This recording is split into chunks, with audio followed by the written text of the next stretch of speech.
Les facteurs clés de succès des startups qu'on a pu noter à aujourd'hui, ce qu'on en tire. Donc, je vous ai parlé des 3 piliers d'analyse d'Early Metrics. Et en fait, celui qui pèse le plus dans la notation, c'est le pilier dirigeant. C'est-à-dire qu'on a une équipe qui est là pour monter un projet. Et si cette équipe n'est pas complètement dans le projet ou complètement apte à développer ce projet, forcément, ça va être compliqué pour la suite. Donc le premier facteur clé de succès dans ce pilier dirigeant, c'est la compatibilité entre les compétences qui sont sécurisées dans la société, donc les compétences des dirigeants, par rapport au projet. Donc est-ce qu'ils ont, ils lancent une société dans l'intelligence artificielle, est-ce qu'ils ont les compétences qui répondent à ce développement, ou alors est-ce qu'ils ont besoin d'onboarder d'autres gens et derrière de les sécuriser dans la société.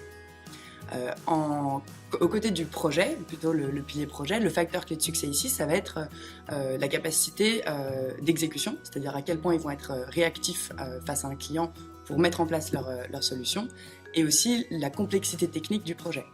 Est-ce que c'est quelque chose qui est particulièrement compliqué à mettre en place quand on est face à un grand groupe?